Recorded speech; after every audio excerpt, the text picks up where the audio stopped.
வணக்கம். இந்திய நேரப்படி இரவு 8:30 மணி செய்திகள். முதலில் தலைப்புச் செய்திகளை காணலாம். மத்திய நிதி அமைச்சர் நிர்மலா சீதாராமனுடன் அமைச்சர் தங்கம் தென்னரசு சந்திப்பு. ஐநா அமைதி படையை வங்கதேசத்திற்கு அனுப்ப வேண்டும். பிரதமர் நரேந்திர மோடிக்கு மேற்கு வங்க முதலமைச்சர் மம்தா பானர்ஜி வலியுறுத்தல்.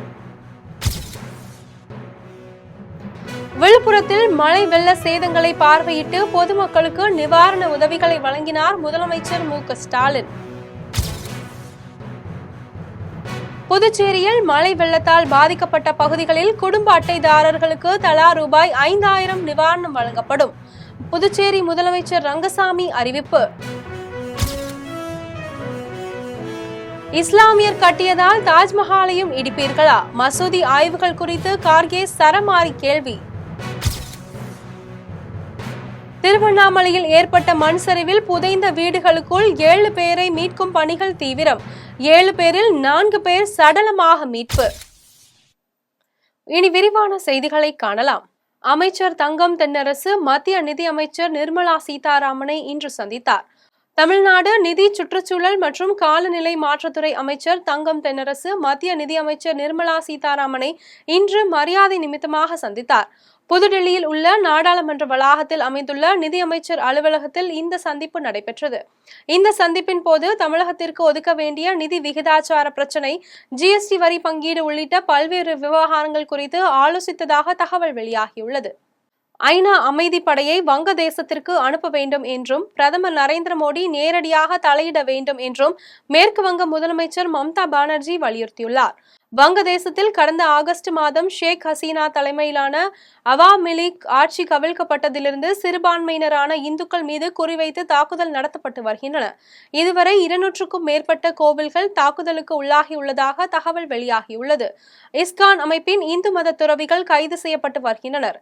இந்நிலையில் வங்கதேசத்திற்கு ஐநாவின் அமைதி காக்கும் படையை அனுப்பி வைக்க பிரதமர் நரேந்திர மோடி நடவடிக்கை எடுக்க வேண்டும் என்று மேற்கு வங்க முதலமைச்சர் மம்தா பானர்ஜி வலியுறுத்தியுள்ளார்.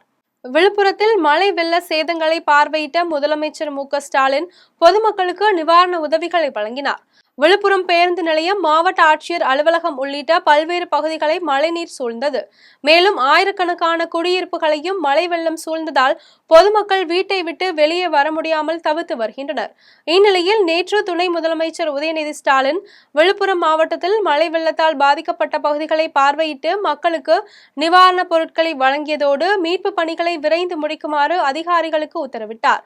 அமைச்சர்கள் பொன்முடி, சிவசங்கர், செந்தில் பாலாஜி ஆகியோர் விழுப்புரம் மாவட்டத்தில் முகாமிட்டு வெள்ள பாதிப்புகளை பார்வையிட்டு மீட்பு பணிகளை துரிதப்படுத்தி வருகின்றனர்.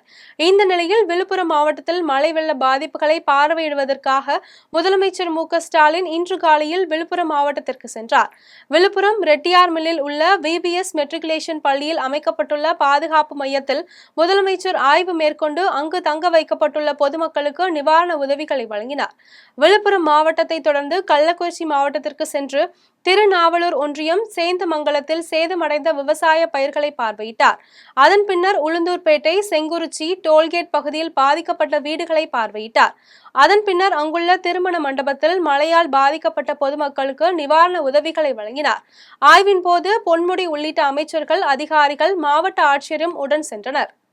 புதுச்சேரியில் மழை வெள்ளத்தால் பாதிக்கப்பட்ட பகுதிகளில் குடும்ப அட்டைதாரர்களுக்கு தலா ரூபாய் 5,000 நிவாரணம் வழங்கப்படும் என புதுச்சேரி முதலமைச்சர் ரங்கசாமி அறிவித்துள்ளார். வங்கக்கடலில் உருவான பெஞ்சல் புயல் மரக்காணம் புதுச்சேரி இடையே சனிக்கிழமை இரவு கரையை கடந்த போது புதுச்சேரியில் கனமழை பெய்தது. அங்கு பெரும்பாலான பகுதிகளில் வெள்ளம் சூழ்ந்து மக்களின் இயல்பு வாழ்க்கை பாதிக்கப்பட்டது. இந்நிலையில் மழை வெள்ள பாதிப்புகளுக்கு பல்வேறு நிவாரணங்களை முதலமைச்சர் ரங்கசாமி அறிவித்தார். அதன்படி புதுச்சேரி மாநிலத்தில் நிவாரணமாக அனைத்து குடும்ப அட்டைதாரர்களுக்கும் தலா ரூபாய் 5,000 வழங்கப்படும் என தெரிவித்தார். மேலும் புதுச்சேரி கனமழைக்கு 4 பேர் உயிரிழந்ததை அடுத்து 4வரின் குடும்பத்திற்கும் தலா ரூபாய் 5 லட்சம் நிதியுதவி வழங்கப்படும் எனவும், கனமழையால் உயிரிழந்த மாடுகளுக்கு தலா ரூபாய் 40,000, ஆட்டிற்கு ரூபாய் 20,000 வழங்கப்படும் எனவும், சேதமடைந்த படகு ஒன்றுக்கு ரூபாய் 10,000, முழுமையாக சேதமடைந்த வீடுகளுக்கு ரூபாய் 20,000, விவசாய நிலம் ஹெக்டேருக்கு ரூபாய் 30,000 நிவாரணம் வழங்கப்படும் என்றும் புதுச்சேரி முதலமைச்சர் ரங்கசாமி அறிவித்துள்ளார். இஸ்லாமியர் கட்டியதால் தாஜ்மஹாலையும் இடிப்பீர்களா என்று மசூதி ஆய்வுகள் குறித்து கார்கே சரமாரி கேள்வி எழுப்பியுள்ளார். சமீபத்தில் உத்தரப்பிரதேச சம்பல் பகுதியில் உள்ள ஜமா மசூதிக்குள் கோவில் இருப்பதாக வழக்கு தொடரப்பட்டு நீதிமன்ற உத்தரவுப்படி ஆய்வு செய்ய வந்த அதிகாரிகளை மக்கள் எதிர்த்ததால் கலவரம் ஏற்பட்டது. ராஜஸ்தானில் உள்ள அஜ்மீர் பகுதியில் உள்ள மசூதியிலும் ஆய்வு செய்ய சமீபத்தில் உத்தரவிடப்பட்டது. இந்த சூழலில் மசூதிகளை சர்வே செய்யும் பணிகளை விமர்சித்து டெல்லி ராம்லீலா மைதானத்தில் அரசியல் அமைப்பை காப்போம் பேரணியில் பேசிய கார்கே, பாஜக 1991 வழிபாட்டு தலங்களில் சிறப்பு சட்டத்தை மீறி வருவதாக குற்றம் சாட்டினார். மேலும் மசூதியில் கோவில் உள்ளதாக வழக்கு போடுவது வட மாநிலங்களில் ட்ரெண்டாகி வரும் நிலையில் செங்கோட்டை, தாஜ்மஹால், சார்மினாரையும் இடிப்பீர்களா என்று கார்கே கேள்வி எழுப்பியுள்ளார். திருவண்ணாமலையில் ஏற்பட்ட மண் சரிவில் புதைந்த வீடுகளுக்குள் 7 பேரை மீட்கும் பணிகள் நடைபெற்று வந்த நிலையில் மீட்பு படையினர் 3 பேரை சடலமாக மீட்டனர். பெஞ்சல் புயல் காரணமாக கடந்த சனிக்கிழமை முதல் திருவண்ணாமலையில் கனமழை பெய்து வருகின்றது. இதனால் பல இடங்களில் வெள்ள நீர் சூழ்ந்துள்ளது. இந்த நிலையில் திருவண்ணாமலை கோவில் பின்புறம் மலையடிவார பகுதியான வ.உ.சி. நகர் 11வது தெருவில் ஞாயிற்றுக்கிழமை மாலை திடீரென மண் சரிவு ஏற்பட்டு பாறைகள் சரிந்து விழுந்ததில் 3 வீடுகள் தரைமட்டமானது. இதில் ராஜ்குமார், அவரது மனைவி, 5 சிறுவர்கள் என 7 பேர் வீடுகளுக்குள் சிக்கி தவித்து வருவதாக தகவல் வெளியான நிலையில் சம்பவ இடத்திற்கு விரைந்து வந்த மாவட்ட ஆட்சியர் பாஸ்கர பாண்டியன், மாவட்ட காவல்துறை கண்காணிப்பாளர் சுதாகர், தீயணைப்புத்துறையினர் ஆய்வு செய்தனர். தொடர்ந்து தேசிய மற்றும் மாநில பேரிடர் மீட்பு படையினர் வரவழைக்கப்பட்டு விடிய 15 மணி நேரமாக 7 பேரை மீட்கும் பணிகள் நடைபெற்று வருகின்றன. இந்நிலையில் மண்ணில் புதைந்த 7 பேரில் மீட்பு படையினர் 4 பேரை சடலமாக மீட்டனர். 2026 தமிழ்நாடு சட்டமன்ற தேர்தல் வாழ்வா சாவா என்ற நிலையில் இருப்பதாக பாஜக தொண்டர்கள் மத்தியில் தமிழக பாஜக தலைவர் அண்ணாமலை தெரிவித்துள்ளார். லண்டன் ஆக்ஸ்போர்ட் யூனிவர்சிட்டியில் 3 மாத காலம் சர்வதேச அரசியல் படிப்பை முடித்த நிலையில் லண்டனில் இருந்து நேற்றைய தினம் சென்னை திரும்பிய பாஜக மாநில தலைவர் அண்ணாமலைக்கு பாஜக சார்பில் சென்னை விமான நிலையத்தில் சிறப்பான வரவேற்பு அளிக்கப்பட்டது. அதனைத் தொடர்ந்து இன்று காலை பாஜகவின் தலைமையகமான கமலாலயத்தில் அவருக்கு உற்சாக வரவேற்பு அளிக்கப்பட்டது. நிகழ்ச்சியில் 300க்கும் மேற்பட்ட பாஜகவின் நிர்வாகிகள் மற்றும் தொண்டர்கள் கலந்து கொண்டு அண்ணாமலையை வரவேற்றனர். அதன் பின்னர் பாஜக மாநில தலைவர் அண்ணாமலை பேசினார். அப்போது சென்னை, விழுப்புரம், கடலூர், திருவண்ணாமலை உள்ளிட்ட மாவட்டங்களில் மக்கள் பெருமளவில் பாதிக்கப்பட்டுள்ளனர் எனவும் வரலாறு காணாத அளவிற்கு மழை பாதிப்பு ஏற்பட்டுள்ளது என்றும் 2026 தமிழ்நாடு சட்டமன்ற தேர்தல் வாழ்வா சாவா என்ற நிலையில் இருப்பதாக பாஜக தொண்டர்கள் மத்தியில் தமிழக பாஜக தலைவர் அண்ணாமலை தெரிவித்தார். மேலும் ராஜாவிற்கு பாஜக துணை நிற்கும் என்றும் தெரிவித்தார். குரோம்பேட்டை அரசு பொது மருத்துவமனையின் தரைத்தளத்தில் தேங்கியுள்ள மழை வெள்ள நீரை அப்புறப்படுத்த வேண்டும் என மருத்துவமனை நிர்வாகத்திற்கு பொதுமக்கள் மற்றும் சமூக ஆர்வலர்கள் கோரிக்கை விடுத்துள்ளனர். பெஞ்சல் புயல் மழை காரணமாக குரோம்பேட்டை அரசு பொது மருத்துவமனைக்குள் தண்ணீர் வந்ததால் அருகில் உள்ள அவசர சிகிச்சை வளாகத்தில் நோயாளிகளுக்கு சிகிச்சை அளிக்கப்பட்டு வருகிறது. முதன்மை கட்டிடத்தின் தரைத்தளத்தை தவிர்த்து மற்ற இடங்களில் பிரசவ சிகிச்சை அளிக்கப்பட்டு வருகிறது. புயல் கரையை கடந்துவிட்ட நிலையில் அரசு பொது மருத்துவமனையில் தரைத்தளத்தில் தேங்கியுள்ள தண்ணீரை அப்புறப்படுத்தாததால் சேரும் சகதியுமாக காட்சியளிக்கிறது. இந்நிலையில் மருத்துவமனையில் தேங்கியுள்ள மழைநீரை அப்புறப்படுத்த வேண்டும் என பொதுமக்கள் மற்றும் சமூக ஆர்வலர்கள் கோரிக்கை விடுத்துள்ளனர். விருத்தாச்சலம் அடுத்த 10க்கும் மேற்பட்ட கிராம பகுதிகளில் விவசாய நிலத்தில் மழை வெள்ளத்தால் சேதமடைந்துள்ள மணிலா மற்றும் உளுந்து பயிர்களுக்கு அரசு உரிய நிவாரணம் வழங்க வேண்டும் என விவசாயிகள் கோரிக்கை விடுத்துள்ளனர். கடலூர் மாவட்டம் விருத்தாச்சலம் அருகே கோபாலபுரம், எடக்குப்பம், வீராரெட்டிக்குப்பம், பழையப்பட்டினம், முத்தனக்குப்பம், குருவன்குப்பம், ஆலடி, பாலக்கொல்லை உள்ளிட்ட 10க்கும் மேற்பட்ட கிராமங்களில் 50க்கும் மேற்பட்ட ஏக்கரில் விவசாயிகள் மணிலா மற்றும் உளுந்து பயிர் செய்துள்ளனர். இந்நிலையில் தற்போது பெய்த கனமழையால் நிலப்பகுதிகளில் வெள்ளம் நிரம்பி மணிலா, உளுந்து பயிர்கள் சேதமடைந்தன. இந்நிலையில் மழையால் சேதமடைந்த பகுதிகளை அரசு துறை அதிகாரிகள் பார்வையிட்டு தமிழக முதலமைச்சர் உரிய நிவாரணம் வழங்க நடவடிக்கை எடுக்க வேண்டும் என விவசாயிகள் கோரிக்கை விடுத்துள்ளனர். கடலூர் மாவட்டம் விருத்தாச்சலம் மாவட்டத்திலேருந்து பேசுகிறோம். இடகுப்பம் எங்கள் ரோட்டு தண்ணி இந்த மணிலாவை அடிச்சு எடுத்துகிட்டு போகுது. நாங்கள் சொல்லி பார்க்குறோம், காணம் அடிக்கிறதுக்கு ஒருதலை பட்சமாக தண்ணியை காணம் அடிக்க மாட்டேங்கிறாங்க, கண்டுகொள்ள மாட்டேங்கிறாங்க. காணம் அடிக்காததுனால தான் ஒரு புறமாக தண்ணி அணை சுற்றி இந்த பக்கமாக விட்டுருக்காங்க. அதை ஒருதலை பட்சமாக கண்டுக்காமல் எங்கள் விவசாய நிலத்தை தண்ணி பூந்து அறுக்குது. எங்களுக்கு காணம் அடித்து கொடுக்குமாறும் விவசாயத்துக்கு நஷ்டடு கொடுக்குமாறும் நாங்கள் கலெக்டர் ஐயாவை நாங்கள் மிக பணிவுடன் தாழ்மையுடன் கேட்டுக்கொள்கிறோம். எங்களுக்கு நிவாரணம்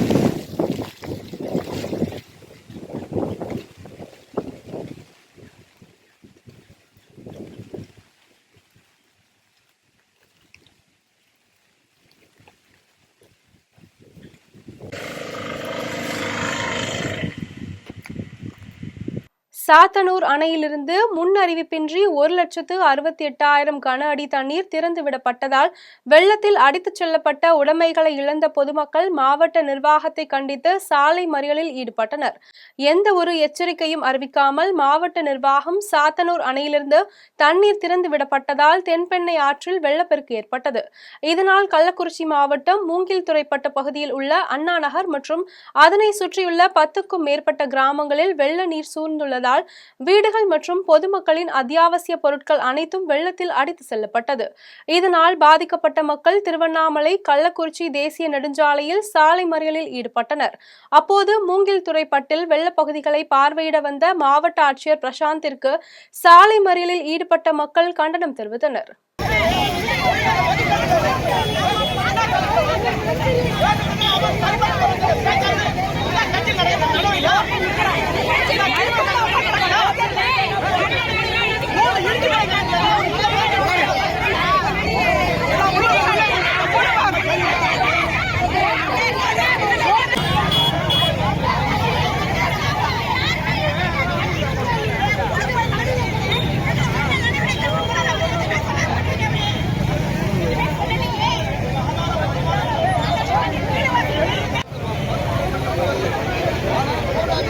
திருக்குவளை அருகே மயானத்திற்கு செல்லும் தார் சாலையில் களிமண் நிரம்பிய நிலக்கிழார் மீது நடவடிக்கை எடுக்க வேண்டும் எனவும் சாலையை சீரமைக்க வேண்டும் எனவும் சித்தாய்மூர் மக்கள் அரசிற்கு கோரிக்கை விடுத்துள்ளனர்.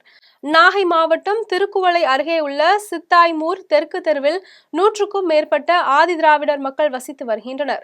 இந்த பகுதி மக்களின் வசதிக்காக 6 ஆண்டுகளுக்கு முன்பு கீழ்வேலூர் சட்டமன்ற உறுப்பினர் நாகை மாலி தனது தொகுதி மேம்பாட்டு நிதியின் மூலம் தார் சாலை அமைத்துக் கொடுத்தார். இந்த சாலையை அப்பகுதியை சேர்ந்த பெரும் நிலக்கிழார் ஒருவர் தற்போது பெய்த மழையில் ஜேசிபி இயந்திரத்தின் மூலம் களிமண்ணை தார் சாலையில் நிரப்பிவிட்டுள்ளார். இந்நிலையில் நேற்று மாலை உயிரிழந்த சம்பூர்ணம் என்ற மூதாட்டியின் உடலை அடக்கம் செய்வதற்கு எடுத்து சென்ற மக்கள் களிமண் நிரம்பிய சாலையில் சறுக்கி விழுந்தனர். இதனால் கிராம மக்கள் பெரும் சிரமத்திற்குள்ளாகி வருகின்றனர். இது குறித்து பலமுறை அரசு அதிகாரிகளுக்கு கோரிக்கை வைத்தும் நடவடிக்கை எடுக்கவில்லை என அப்பகுதி மக்கள் குற்றம் சாட்டுகின்றனர். திருக்குவளை தாலுகா சித்தாய்மூர் குக்கிராமத்தில் தெற்கு தெரு ஆதிதிராவிடர் மயான சாலை ஒன்று இருக்குது. அதில் ஒரு 6 ஆண்டுக்கு முன்னாடி கீழ்வள்ளூர் சட்டமன்ற உறுப்பினர் மாலி அவருடைய நிதியின் கீழே அந்த ரோட சாலையை செப்பனிட்டது. அந்த தார் சாலை மேலே இந்த பக்கத்தில் உள்ள முன்னாள் ஊராட்சி மன்ற தலைவர் எஸ் நடராஜனுங்கிறவர் அவர் வயலில் உள்ள களிமண்களை அள்ளி போட்டு அந்த களிமண்கள் அள்ளி போட்டு அந்த சாலையில் நடக்கக்கூட முடியாத சூழ்நிலையாக இருக்குது. அதில் இன்றைக்கி பார்த்திங்கன்னா பக்கீர்சாமியின் மனைவி சம்பூர்ணங்கிறவங்க இறந்து போயிட்டாங்க. அதில் அந்த பிரதேசத்தை எடுத்துகிட்டு போகிறதுக்கு கூட ரொம்ப சிரமமாக இருந்தது. பெஞ்சல் புயல் காரணமாக கல்வராயன் மலை அடிவார பகுதிகளில் 500க்கும் மேற்பட்ட ஏக்கரில் பயிரிடப்பட்டுள்ள மரவள்ளி கிழங்குகள் வேருடன் சாய்ந்து சேதமடைந்ததால் அரசு உரிய நிவாரணம் வழங்க வேண்டும் என விவசாயிகள் கோரிக்கை விடுத்துள்ளனர். கள்ளக்குறிச்சி மாவட்டம் கல்வராயன் மலை அடிவார பகுதியில் எட்டியார் நீர்வீழ்ச்சி கீழே உள்ள கிராமங்களான புதுபாலப்பட்டு, கள்ளிப்பட்டு, வடபாலப்பட்டு, தும்பைப்பாச்சேரி, மோட்டாம்பட்டி ஆகிய கிராமங்களில் 500க்கும் மேற்பட்ட ஏக்கரில் பயிரிடப்பட்டுள்ள மரவள்ளி கிழங்கு பயிர்கள் பெஞ்சல் புயல் மழை காரணமாக வேருடன் சாய்ந்து சேதமடைந்துள்ளது. 1 ஏக்கருக்கு சுமார் 50,000 வரை செலவு செய்து அறுவடைக்கு தயாரான நிலையில் உள்ள மரவள்ளி கிழங்கு அனைத்தும் வேரோடு சாய்ந்ததால் விவசாயிகள் வேதனை அடைந்தனர். எனவே தமிழக அரசு காலம் தாழ்த்தாமல் உடனடியாக பாதிக்கப்பட்ட இடங்களில் நேரில் ஆய்வு செய்து உரிய நிவாரண நடவடிக்கைகள் எடுக்க வேண்டும் என விவசாயிகள் கோரிக்கை விடுத்துள்ளனர். மீன்வளத்துறை கடலுக்கு மீன்பிடிக்க செல்வதற்கு அனுமதி அளித்ததை அடுத்து தூத்துக்குடி விசைப்படகு மீன்பிடி துறைமுகம் மற்றும் திரேஸ்புரம் நாட்டுப்படகு மீன்பிடி துறைமுகங்களிலிருந்து மீனவர்கள் கடலுக்கு மீன்பிடிக்க சென்றனர். வங்கக்கடலில் உருவான ஆழ்ந்த காற்றழுத்த தாழ்வு மண்டலம் மற்றும் பெஞ்சல் புயல் காரணமாக கடல் பகுதியில் பலத்த காற்று வீசக்கூடும் என வானிலை ஆய்வு மையம் எச்சரிக்கை விடுத்தது. இதனைத் தொடர்ந்து கடந்த 6 நாட்களாக தூத்துக்குடி மாவட்டத்தில் வேம்பார் முதல் பெரிய தாளி வரை நாட்டுப்படகு மற்றும் விசைப்படகு மீனவர்கள் கடலுக்கு மீன்பிடிக்க செல்லாமல் இருந்தனர். இதன் காரணமாக மீனவர்களின் வாழ்வாதாரம் வெகுவாக பாதிக்கப்பட்டது. இந்நிலையில் புயல் கரையை கடந்து வலுவிழந்ததை தொடர்ந்து தூத்துக்குடி மாவட்டத்தில் விசைப்படகு மற்றும் நாட்டுப்படகு மீனவர்கள் கடலுக்கு மீன்பிடிக்க செல்வதற்கு மீன்வளத்துறை அனுமதி அளித்தது. இதனைத் தொடர்ந்து இன்று அதிகாலை முதல் தூத்துக்குடி விசைப்படகு மீன்பிடி துறைமுகம் மற்றும் திரேஸ்புரம் நாட்டுப்படகு மீன்பிடி துறைமுகங்களிலிருந்து மீனவர்கள் கடலுக்கு மீன்பிடிக்க சென்றனர். ராமநாதபுரம் மாவட்ட ஆட்சியர் அலுவலக நுழைவாயிலில் நிரந்தர பணியிடம் வழங்க வேண்டும் என வலியுறுத்தி பகுதி நேர ஆசிரியர்கள் கண்டன ஆர்ப்பாட்டத்தில் ஈடுபட்டனர். ராமநாதபுரம் மாவட்ட ஆட்சியர் அலுவலக நுழைவாயிலில் ராமநாதபுரம் மாவட்ட பகுதி நேர ஆசிரியர்கள் நிரந்தர பணி வழங்க வேண்டும் என்ற ஒற்றை கோரிக்கையை வலியுறுத்தி கண்டன ஆர்ப்பாட்டத்தில் ஈடுபட்டனர். ஆர்ப்பாட்டத்தில் முதலமைச்சர் மு.க.ஸ்டாலின் தேர்தலின் போது 181வது வாக்குறுதியில் பகுதி நேர ஆசிரியர்களை பணி நிரந்தரம் செய்திருவோம் என்று வாக்குறுதி அளித்தார். ஆனால் ஆட்சி அமைந்து 3 ஆண்டுகளை கடந்தும் இதுவரையிலும் ஆசிரியர்களின் கோரிக்கை நிறைவேற்றப்படவில்லை என்றும் 13 ஆண்டுகள் கழிந்து விட்டதாகவும் ஆசிரியர்கள் கண்டன கோஷங்களை எழுப்பினர்.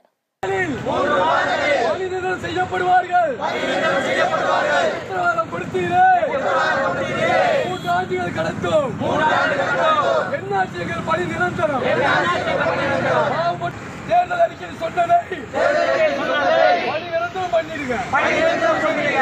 நிரந்தரம் பண்ணிருங்க. தமிழகத்தின் முதல்வரே கோவை ஆனைக்கட்டி பகுதியில் உள்ள எஸ்ஆர் ஜங்கல் ரிசார்ட் அரங்கில் வடக்கன்குளம் பொறியியல் கல்லூரியில் பயின்ற முன்னாள் மாணவர்கள் சந்திப்பு நிகழ்ச்சி நடைபெற்றது. திருநெல்வேலி மாவட்டம் வடக்கன்குளம் பகுதியில் உள்ள தி இந்தியன் இன்ஜினியரிங் கல்லூரியில் 1984-88 ஆண்டில் படித்து முடித்து முன்னாள் மாணவர்கள் 40 ஆண்டுகள் கழித்து மீண்டும் சந்தித்த நிகழ்ச்சி கோவை ஆனைக்கட்டி பகுதியில் உள்ள எஸ்ஆர் ஜங்கல் ரிசார்ட் அரங்கில் நடைபெற்றது. நிகழ்ச்சியில் அமெரிக்கா, மலேசியா, துபாய் உள்ளிட்ட நாடுகளில் பொறியியல் துறையில் பணியாற்றும் மாணவர்கள், வெளி மாநிலங்கள் மற்றும் பல்வேறு மாவட்டங்களை சேர்ந்த 50க்கும் மேற்பட்ட முன்னாள் மாணவ மாணவிகள் கலந்து கொண்டு முன்னாள் நினைவுகளை நெகிழ்ச்சியுடனும் மகிழ்ச்சியுடனும் பகிர்ந்து கொண்டனர். நிகழ்ச்சியில் தி இந்தியன் பொறியியல் கல்லூரியின் தலைவர் டாக்டர் ஜோய் ராஜா மற்றும் சிறப்பு விருந்தினராக கோவை மாநகராட்சி ஆணையர் சிவகுரு பிரபாகரன் ஆகியோர் கலந்து கொண்டனர். பெஞ்சல் புயல் காரணமாக தண்டவாளத்தில் தண்ணீர் பெருக்கெடுத்து ஓடுவதால் கொச்சியிலிருந்து வந்த ரயில் விருத்தாச்சலம் சந்திப்பில் நிறுத்தி வைக்கப்பட்டது. விழுப்புரம், கடலூர் மாவட்டத்தில் பெஞ்சல் புயல் காரணமாக அதிக அளவில் கனமழை பெய்தது. இதனால் விழுப்புரம் மாவட்டத்தில் பல ஏரிகள் நிரம்பி உடைப்பு ஏற்பட்டு தென்பெண்ணை ஆற்றில் வெள்ளப்பெருக்கு ஏற்பட்டதாலும் விழுப்புரம் முண்டையம்பாக்கம் இடையே ரயில்வே தண்டவாளத்திற்கு மேல் வெள்ளம் செல்வதாலும் தண்டவாளங்களில் தண்ணீர் தேங்கி நிற்பதாலும் மதுரையிலிருந்து சென்னை செல்கின்ற அனைத்து ரயில்களும் ஆங்காங்கே பல்வேறு ரயில் நிலையங்களில் நிறுத்தி வைக்கப்பட்டுள்ளது. இந்த நிலையில் கேரளா, கொச்சியிலிருந்து தாம்பரம் வரை செல்லக்கூடிய அதிவிரைவு ரயில் கடலூர் மாவட்டம் விருத்தாச்சலம் சந்திப்பிற்கு வந்தது. விழுப்புரத்திற்கும் முண்டியம்பாக்கத்திற்கும் இடையில் தண்டவாளத்தில் தண்ணீர் ஓடுவதால் பல ரயில்கள் விழுப்புரம் சந்திப்பில் நிறுத்தி வைக்கப்பட்டது. சந்திப்பில் ரயில் நிற்பதற்கு இடமில்லாததால் கேரளா, கொச்சியிலிருந்து வந்த ரயில் விருத்தாச்சலம் சந்திப்பில் நிறுத்தி வைக்கப்பட்டது. இதனால் ரயில் பயணிகள் பேருந்தில் அனுப்பி வைக்கப்பட்டனர். கோவா கடலில் ராணுவ நீர்மூழ்கி கப்பல் இடித்ததில் உயிரிழந்த கன்னியாகுமரி மாவட்ட மீனவர் ஜெனிஷ்மோன் குடும்பத்திற்கு மத்திய மாநில அரசுகள் நிதியுதவி அளிக்க வேண்டும் என மாவட்ட ஆட்சியர் அழகு மீனாவிடம் குளச்சல் சட்டமன்ற உறுப்பினர் பிரின்ஸ் மனு அளித்தார். கன்னியாகுமரி மாவட்டம் நாகர்கோவிலில் மாவட்ட ஆட்சியர் அலுவலகத்தில் பொதுமக்கள் குறைதீர்க்கும் நாள் கூட்டம் நடைபெற்றது. கூட்டத்தில் காங்கிரஸ் கட்சியின் குளச்சல் சட்டமன்ற தொகுதி உறுப்பினர் பிரின்ஸ், மீனவ அமைப்பு பிரதிநிதிகள் டன்சன், சர்ச்சில் ஆகியோர் பங்கேற்றனர். மாவட்ட ஆட்சியர் அழகு மீனாவிடம் மனு கொடுத்தனர்.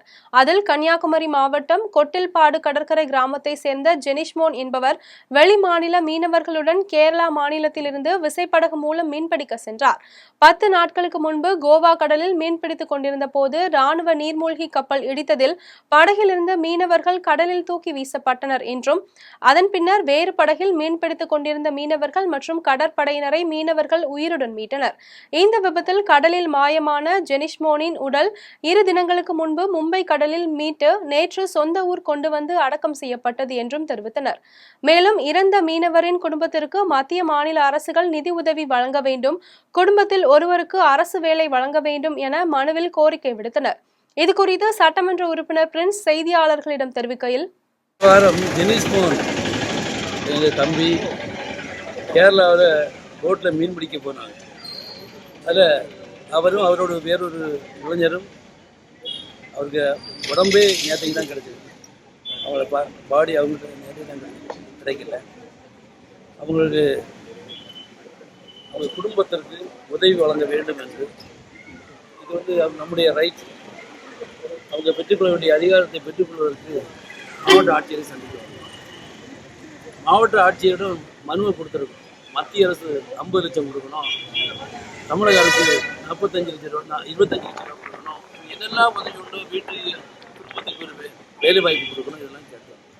ஸ்ரீபெரும்புதூர் நகராட்சிக்கு உட்பட்ட பகுதிகளில் புயல் மழையால் பாதிக்கப்பட்ட மக்களுக்கு அனைத்து வசதிகளையும் செய்து கொடுத்த ஸ்ரீபெரும்புதூர் நகராட்சி தலைவர் சாந்தி சதீஷ்குமார், கவுன்சிலர் லில்லி மாணிக்கத்திற்கும் பொதுமக்கள் பாராட்டு தெரிவித்தனர். காஞ்சிபுரம் மாவட்டம் ஸ்ரீபெரும்புதூர் நகராட்சிக்கு உட்பட்ட பகுதிகளில் பெஞ்சல் புயலால் பாதிக்கப்பட்ட மக்களை ஸ்ரீபெரும்புதூர் நகராட்சி தலைவர் சாந்தி சதீஷ்குமார் மற்றும் இந்திராணி சுப்பிரமணி ஆகியோர் தனியார் திருமண மண்டபத்திலும் தனியார் பள்ளியிலும் தங்க வைத்து அவர்களுக்கு பால், உணவு மற்றும் பாய், தலையணை உள்ளிட்ட வசதிகளை செய்து கொடுத்தனர். இதேபோன்று 1வது வார்டு கவுன்சிலர் லில்லி மாணிக்கம் என்பவர் ஏரிக்கரை பொதுமக்களுக்கு பால், உணவு உள்ளிட்ட அனைத்து வசதிகளையும் செய்து கொடுத்தார். முகாமில் தங்க வைக்கப்பட்டுள்ள மக்களுக்கும் ஏரிக்கரை பகுதி மக்களுக்கும் அனைத்து வசதிகளையும் செய்து கொடுத்த ஸ்ரீபெரும்புதூர் நகராட்சி தலைவர் சாந்தி சதீஷ்குமார் மற்றும் இந்திராணி சுப்பிரமணிக்கும் 1வது வார்டு கவுன்சிலர் லில்லி மாணிக்கத்திற்கும் ஸ்ரீபெரும்புதூர் பகுதி மக்கள் பாராட்டு தெரிவித்தனர். மோரை ஊராட்சியில் பெஞ்சல் புயல் கனமழையால் பாதிக்கப்பட்ட மக்களுக்கு மாதவரம் சட்டமன்ற உறுப்பினர் எஸ். சுதர்சனம் நலத்திட்ட உதவிகளை வழங்கினார்.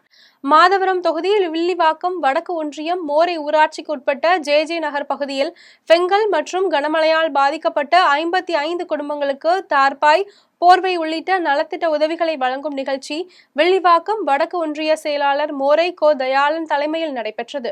நிகழ்ச்சிக்கு மோரை ஊராட்சி மன்ற தலைவர் ஆர். திவாகரன் முன்னிலை வகித்தனர். நிகழ்ச்சியில் சென்னை வடகிழக்கு மாவட்ட செயலாளரும் மாதவரம் சட்டமன்ற உறுப்பினருமான எஸ். சுதர்சனம் சிறப்பு அழைப்பாளராக கலந்து கொண்டு மழையால் பாதிக்கப்பட்ட 55 குடும்பங்களுக்கு தார்பாய், போர்வை உள்ளிட்ட நலத்திட்ட உதவிகளை வழங்கினார். இதில் ஒன்றிய கவுன்சிலர்கள் குணதயாநிதி, பிரபு மற்றும் சிவா, மோகன், சதீஷ், செந்தில், சதீஷ், இளம்பருதி, இளமாறன், ஸ்டீபன், ஹரி, சதீஷ்குமார், தண்டபாணி, வேலு, தினகரன் உள்ளிட்ட மாவட்ட, ஒன்றிய, ஊராட்சி கழக நிர்வாகிகள் கலந்து கொண்டனர். கரூர் மாவட்டத்தில் 73 ரேஷன் கடைகளுக்கு விற்பனையாளர் மற்றும் கட்டுநர் பணிக்கான நேர்முக தேர்வை மாவட்ட ஆட்சியர் தங்கவேல் ஆய்வு செய்தார். தமிழ்நாடு முழுவதும் கூட்டுறவுத்துறையின் கட்டுப்பாட்டில் உள்ள ரேஷன் கடைகளில் விற்பனையாளர்கள் மற்றும் கட்டுநர்கள் பணியிடங்கள் நிரப்ப தமிழ்நாடு அரசால் நடவடிக்கை எடுக்கப்பட்டுள்ளது. அந்த வகையில் கரூர் மாவட்டத்தில் 67 விற்பனையாளர், 6 கட்டுநர் என மொத்தம் 73 காலி பணியிடங்களுக்கு ஆட்கள் தேர்வு செய்யப்பட உள்ளனர். இதில் விற்பனையாளர் மற்றும் கட்டுநர் பணிக்கு என மொத்தம் 4951 பேர் விண்ணப்பித்துள்ளனர். இதற்கான நேர்முக தேர்வு கரூர் அரசு கலைக்கல்லூரியில் இன்று தொடங்கி 8ஆம் தேதி வரை நடைபெறுகிறது. தினமும் காலையில் 400 பேருக்கும் பிற்பகல் 400 பேருக்கும் என நேர்முக தேர்வு நடத்த அழைப்பு கடிதங்கள் அனுப்பி வைக்கப்பட்டு அதற்கேற்ப தேர்வு நடைபெறுகிறது. கரூர் அரசு கலைக்கல்லூரியில் நடைபெறும் சான்றிதழ் சரிபார்த்தல் பணியில் 16 போர்டுகளும், நேர்முக தேர்வில் 16 போர்டுகளும் நியமிக்கப்பட்டுள்ளனர். நேர்முக தேர்வை மாவட்ட ஆட்சியர் தங்கவேல், மாவட்ட கூட்டுறவு இணை பதிவாளர் கந்தராஜா உள்ளிட்ட அதிகாரிகள் ஆய்வு செய்தனர். வேலூர் மாவட்ட ஆட்சியர் அலுவலகத்தில் பி பிளாக்கில் மின்சார ஒயர்கள் வெடித்து சிதறியதால் மக்கள் அலறியடித்து ஓட்டம் பிடித்தனர். வேலூர் மாவட்டம் வேலூர் சத்துவாச்சாரியில் உள்ள மாவட்ட ஆட்சித்தலைவர் அலுவலகத்தில் பி பிளாக்கில் மின்சாரம் செல்லும் கேபிள் ஒயர் திடீரென தீப்பிடித்து எரிய துவங்கியது. இதில் அந்த கேபிள் பட்டாசு போல் எரிந்த வண்ணம் வெடித்து சிதறியது. இதனால் ஆட்சியர் அலுவலகத்திற்கு வந்த மக்கள் அலறி அடித்துக் கொண்டு ஓட்டம் பிடித்தனர். பின்னர் மாவட்ட ஆட்சியர் அலுவலகத்திற்கு வரும் மின்சாரம் முழுமையாக துண்டிக்கப்பட்டு தீயை அணைக்கும் பணியில் தீயணைப்பு துறையினர் ஈடுபட்டனர். மாவட்ட ஆட்சியர் அலுவலகத்தில் பிரதான மின் ஒயர் தீப்பற்றி எரிந்து வெடித்து சிதறியதால் பதட்டமும் பரபரப்பும் காணப்பட்டது.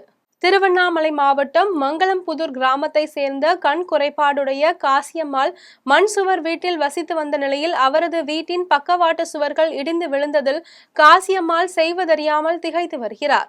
பெஞ்சல் புயல் காரணமாக திருவண்ணாமலை மாவட்டத்தின் பல்வேறு பகுதிகளில் மிக கனமழை பெய்த நிலையில் மாவட்டத்தில் உள்ள ஏரிகள், குளங்கள் அனைத்தும் நிரம்பி உபரி நீர் வெளியேறி வருகிறது.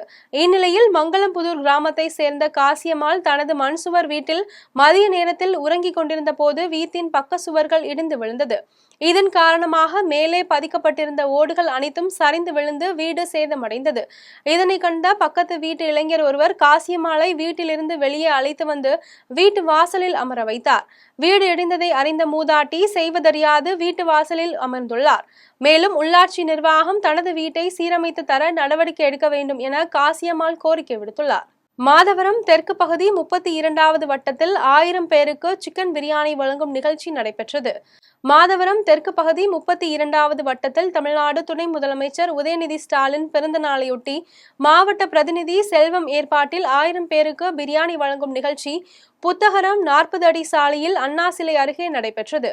நிகழ்ச்சிக்கு மாதவரம் மண்டல குழு தலைவர் நந்தகோபால், 32வது வார்டு மாமன்ற உறுப்பினர் ஏழுமலை, 32வது வட்ட செயலாளர் சரவணன் ஆகியோர் முன்னிலை வகித்தனர். நிகழ்ச்சிக்கு சிறப்பு அழைப்பாளராக சென்னை வடகிழக்கு மாவட்ட செயலாளரும் மாதவரம் சட்டமன்ற உறுப்பினருமான எஸ். சுதர்சனம் கலந்து கொண்டு அண்ணா சிலைக்கு மாலை அணிவித்து திமுக கொடியை ஏற்றி வைத்து 1000 பேருக்கு பிரியாணி வழங்கினார். நிகழ்ச்சியில் வட்ட செயலாளர்கள் சுந்தரம், துரை, ஸ்ரீராமுலு, மாவட்ட பிரதிநிதி ரமணன், மீனவரணி மாவட்ட துணை அமைப்பாளர் கோதண்டன் உள்ளிட்ட மாவட்ட பகுதி வட்ட நிர்வாகிகள், உறுப்பினர்கள் கலந்து கொண்டனர்.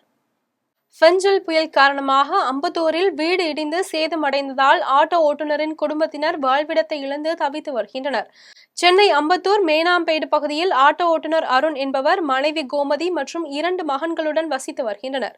இந்நிலையில் பெஞ்சல் புயல் மழை காரணமாக வீசிய பலத்த காற்றில் ஆட்டோ ஓட்டுநரின் வீடு இடிந்து விழுந்து சேதமடைந்தது. அதிர்ஷ்டவசமாக வீட்டில் இருந்தவர்கள் அதிர்வுகளை கண்டு வெளியே சென்று உயிர் தப்பினர். இருப்பினும் வீட்டில் இருந்த ரூபாய் 50,000க்கும் மேற்பட்ட பொருட்கள் சேதமடைந்தன. தற்போது தங்குவதற்கு வீடின்றி அவரது குடும்பத்தினர் தவித்து வருகின்றனர். இது தொடர்பாக அரசு உரிய நடவடிக்கை எடுத்து தங்களுக்கு நிவாரணம் வழங்க வேண்டும் என ஆட்டோ ஓட்டுநரின் குடும்பத்தினர் கோரிக்கை விடுத்துள்ளனர். விருதுநகர் மாவட்டம் ஸ்ரீவில்லிபுத்தூரில் இயேசு கிறிஸ்து பிறப்பை வரவேற்கும் விதமாக கிறிஸ்துமஸ் தின விழா கொண்டாடப்பட்டது. பெத்லஹேம் நகரில் கிறிஸ்துவ மக்களின் இறைவனான இயேசு கிறிஸ்து பிறந்தார். ஒவ்வொரு வருடமும் டிசம்பர் மாதம் இயேசு கிறிஸ்துவின் பிறப்பை கிறிஸ்துமஸ் விழாவாக உலகம் முழுவதும் கொண்டாடப்பட்டு வருகிறது. இந்நிலையில் ஸ்ரீவில்லிபுத்தூர் பேருந்து நிலையம் அருகே CSI சர்ச் எனப்படும் தூய தோமா ஆலயத்தில் கிறிஸ்துமஸ் தாத்தா வேடமணிந்த சாண்டா கிளாசர்கள் 30க்கும் மேற்பட்டோர் இயேசு கிறிஸ்துவை வரவேற்கும் விதமாக அவரது பிறந்த நாளை கொண்டாடும் விதமாகவும் சர்ச்சின் போதகர் பால் தினகரன் தலைமையில் சிறப்பு ஜெபத்தில் ஈடுபட்டனர். தொடர்ந்து கிறிஸ்துமஸ் தாத்தா வேடமணிந்த சிறுவர்கள் கேக் வெட்டி தங்களின் இறை தூதரை வரவேற்றனர். இதையடுத்து சர்ச் போதகர் தலைமையில் பொதுமக்களுக்கு கேக்குகள் வழங்கி கிறிஸ்து பிறப்பை அறிவித்து தங்களின் மகிழ்ச்சியை வெளிப்படுத்தினர். இதில் ஏராளமான கிறிஸ்துவ மக்கள் கலந்து கொண்டு பொதுமக்கள் அனைவருக்கும் கிறிஸ்துமஸ் வாழ்த்துக்களை தெரிவித்துக் கொண்டனர். மீண்டும் ஜெம் தலைப்புச் செய்திகள். மத்திய நிதி அமைச்சர் நிர்மலா சீதாராமனுடன் அமைச்சர் தங்கம் தென்னரசு சந்திப்பு. ஐநா அமைதி படையை வங்கதேசத்திற்கு அனுப்ப வேண்டும். பிரதமர் நரேந்திர மோடிக்கு மேற்கு வங்க முதலமைச்சர் மம்தா பானர்ஜி வலியுறுத்தல். விழுப்புரத்தில் மழை வெள்ள சேதங்களை பார்வையிட்டு பொதுமக்களுக்கு நிவாரண உதவிகளை வழங்கினார் முதலமைச்சர் மு க ஸ்டாலின். புதுச்சேரியில் மழை வெள்ளத்தால் பாதிக்கப்பட்ட பகுதிகளில் குடும்ப அட்டைதாரர்களுக்கு தலா ரூபாய் 5,000 நிவாரணம் வழங்கப்படும். புதுச்சேரி முதலமைச்சர் ரங்கசாமி அறிவிப்பு.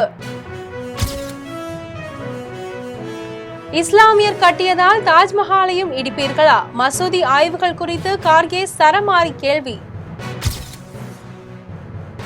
திருவண்ணாமலையில் ஏற்பட்ட மண் சரிவில் புதைந்த வீடுகளுக்குள் 7 பேரை மீட்கும் பணிகள் தீவிரம். 7 பேரில் 4 பேர் சடலமாக மீட்பு. இத்துடன் ஜெம் செய்திகள் நிறைவடைகின்றன. மீண்டும் ஜெம் செய்திகள் நள்ளிரவு 12 மணிக்கு. உடனுக்குடன் செய்திகளை காண GemLive.tv என்ற இணையதளத்தில் இணைந்திருங்கள். நன்றி, வணக்கம்.